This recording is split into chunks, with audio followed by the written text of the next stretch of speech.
जरा सोचिए, आप अपना पसंदीदा लैपटॉप खरीदने के लिए स्टोर में जाते हैं और आपको पता चलता है कि जर्मनी जैसे एक बड़े बाजार से वो एकदम से गायब हो गया है। कोई सप्लाई की दिक्कत नहीं, कोई प्रोडक्ट वापस नहीं मंगाया गया, बस वैनिश्ड। तो आज हम इसी रहस्यमयी कहानी की तह तक जाएंगे।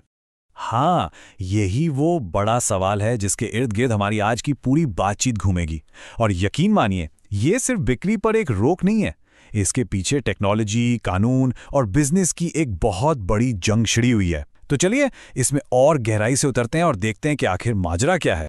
तो कहानी शुरू होती है साल 2026 के बिल्कुल शुरुआत में, जब टेक जगत में एक ऐसी खबर आती है जो सबको हिलाकर रख देती है। ये बाजार का कोई मामूली उतार चढ़ाव नहीं था, बल्कि ये तो सीधे अदालत से आया एक ऐसा फरमान था जिसने सबको चौंका दिया। तो हुआ ये कि म्यूनिक की एक अदालत ने एक फैसला सुनाया, और वो भी नोकिया के हक में। और इस एक फैसले ने एसर और आसूस जैसी बड़ी बड़ी कंपनियों को जर्मनी में अपने लैपटॉप्स की सीधी बिक्री रोकने पर मजबूर कर दिया। लेकिन सवाल यह है, आखिर ये झगड़ा था किस बात का? तो इस क्यों का जवाब ढूंढने के लिए हमें उस टेक्नोलॉजी को समझना होगा जो इस पूरे विवाद की जड़ है। और ये एक ऐसी तकनीक है जिसका इस्तेमाल हम सब लगभग हर रोज करते हैं, शायद बिना जाने हुए भी। HEVC या H265। हाँ, नाम थोड़े टेक्निकल लग सकते हैं, पर आसान शब्दों में समझें तो जब आप नेटफ्लिक्स पर 4K मूवी देख रहे हो या जूम पर कोई ज़रूरी मीटिंग कर रहे हो, उस हाई क्वालिटी वीडियो के पीछे इसी तकनीक का हाथ है। और ये आजकल हर मॉडर्न पीसी का एक बहुत ज़रूरी हिस्सा है। और यहां होती है नोकिया की एंट्री। अब देखिए, जब हम नोकिया का नाम सुनते हैं तो दिमाग में क्या आता है? वही पुराने मजबूत से फोन है ना। लेकिन आज का नोकिया वो उससे कहीं आगे निकल चुका है और बहुत ज्यादा शक्तिशाली है। असल में नोकिया आज टेक्नोलॉजी और पेटेंट की दुनिया का एक पावर हाउस है। उनके पास HEVC जैसी टेक्नोलॉजी के स्टैंडर्ड एसेंशियल पेटेंट है। अब इसका क्या मतलब हुआ? इसका सीधा सा मतलब ये है कि इन पेटेंट्स के बिना कोई भी दूसरी कंपनी इस टेक्नोलॉजी को इस्तेमाल कर ही नहीं सकती।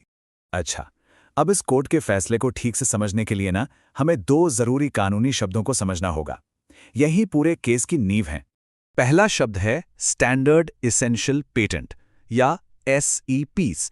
इसका सीधा सा मतलब है, अगर किसी कंपनी को HEVC स्टैंडर्ड इस्तेमाल करके लैपटॉप बनाना है तो उसे नोकिया जैसे पेटेंट होल्डर्स से लाइसेंस लेना ही पड़ेगा, कोई दूसरा रास्ता है ही नहीं। और दूसरा जरूरी कॉन्सेप्ट है फ्रैंड, मतलब फेयर, रीजनेबल और नॉन डिस्क्रिमिनेटरी। ये एक तरह का नियम है जो कहता है कि पेटेंट होल्डर अपनी मोनोपोली का गलत इस्तेमाल नहीं कर सकता। उसे सभी को एक जैसी उचित शर्तों पर बिना भेदभाव के लाइसेंस देना होगा। और बस इसी फ्रैंड की शर्तों पर आकर नोकिया, एसर और आसूस के बीच मामला बिगड़ गया। जरा इस टाइमलाइन पर नजर डालिए, कितनी तेजी से सब कुछ हुआ। अप्रैल 2025 में केस फाइल हुआ और सिर्फ 9 महीने बाद जनवरी 2026 में फैसला नोकिया के हक में, और फरवरी आते आते तो एसर और आसूस को अपनी सेल बंद करनी पड़ गई। कानूनी दुनिया के हिसाब से ये तो तूफान की रफ्तार थी। तो फैसला आ गया, अब देखते हैं कि इन कंपनियों ने इस पर रिएक्ट कैसे किया और इसका असर ग्राहकों पर क्या पड़ा।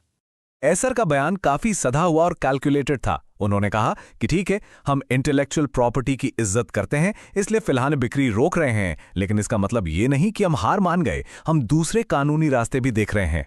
आसूस ने भी लगभग यही लाइन पकड़ी। साथ में उन्होंने एक बहुत जरूरी बात साफ कर दी कि जिनके पास पहले से उनके डिवाइस हैं, उनकी सर्विस बिल्कुल नॉर्मल चलती रहेगी। ये जरूरी था ग्राहकों का भरोसा बनाए रखने के लिए। दूसरी तरफ नोकिया का कहना था, देखिए, हम केस करना नहीं चाहते थे, ये हमारा आखिरी रास्ता था जब बातचीत से कोई हल नहीं निकला। पर साथ ही उन्होंने ये इशारा भी दिया कि समझौते के लिए दरवाजे अभी भी खुले हैं।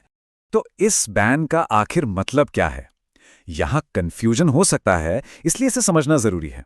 देखिए, इसका मतलब ये नहीं कि जर्मनी से सारे लैपटॉप गायब हो गए। सिर्फ एसर और आसूस अपनी ऑफिशियल साइट से सीधे नहीं बेच सकते, पर जो रिटेलर्स हैं, जैसे बड़े बड़े स्टोर्स या ऑनलाइन साइट्स, वो अपना पुराना स्टॉक आराम से बेच सकते हैं। और सबसे जरूरी बात, जिनके पास इन कंपनियों का लैपटॉप पहले से है, कोई चिंता की बात नहीं, आपका डिवाइस बिल्कुल सेफ और लीगल है। अब यहां आती है सबसे जरूरी बात। ये मत सोचिए कि ये सिर्फ जर्मनी का एक केस है, नहीं, इसके झटके पूरी ग्लोबल टेक इंडस्ट्री में महसूस किए जा सकते हैं और किए भी जा रहे हैं। ये केस ना सिर्फ इन 3 कंपनियों की लड़ाई नहीं है, ये पूरी इंडस्ट्री के लिए कुछ बड़े संकेत दे रहा है। नंबर 1, ये दिखाता है कि नोकिया जैसी पेटेंट पावर हाउस कंपनियां अपने अधिकारों को लेकर कितनी सीरियस हैं। नंबर 2, इससे ये भी पता चलता है कि इन टेक्नोलॉजीज की लाइसेंसिंग कितनी महंगी है, जिसका बोझ आखिर में ग्राहकों पर ही पड़ता है। और नंबर 3, शायद अब कंपनियां AV1 जैसे ओपन सोर्स और रॉयल्टी फ्री विकल्पों की तरफ तेजी से बढ़ेंगी, ताकि आगे चलकर ऐसी महंगी कानूनी लड़ाइयों से बचा जा सके। तो अब आगे क्या? मोटे तौर पे 3 संभावनाएं हैं। सबसे ज्यादा चांस इस बात का है कि जल्द ही तीनों कंपनियां आपस में एक लाइसेंसिंग डील कर लेंगी और सब कुछ वापस नॉर्मल हो जाएगा। दूसरा ऑप्शन है अपील का, पर उसमें वक्त लग सकता है। और तीसरा और सबसे कम संभावना वाला रास्ता है एक लंबी कानूनी लड़ाई का, जो सच पूछो तो किसी के भी फायदे में नहीं है। और आखिर में ये पूरा मामला हमें एक बहुत बड़े सवाल के साथ छोड़ जाता है। एक ऐसी दुनिया में जहां हम सब एक जैसी साझा टेक्नोलॉजी पर निर्भर हैं, वहां इनोवेशन का असली मालिक कौन है? वो एक कंपनी जिसके पास पेटेंट है, या वो पूरी कम्युनिटी जो उस टेक्नोलॉजी को रोज इस्तेमाल करती है? एक गहरा सवाल है, इसके बारे में सोचिएगा जरूर।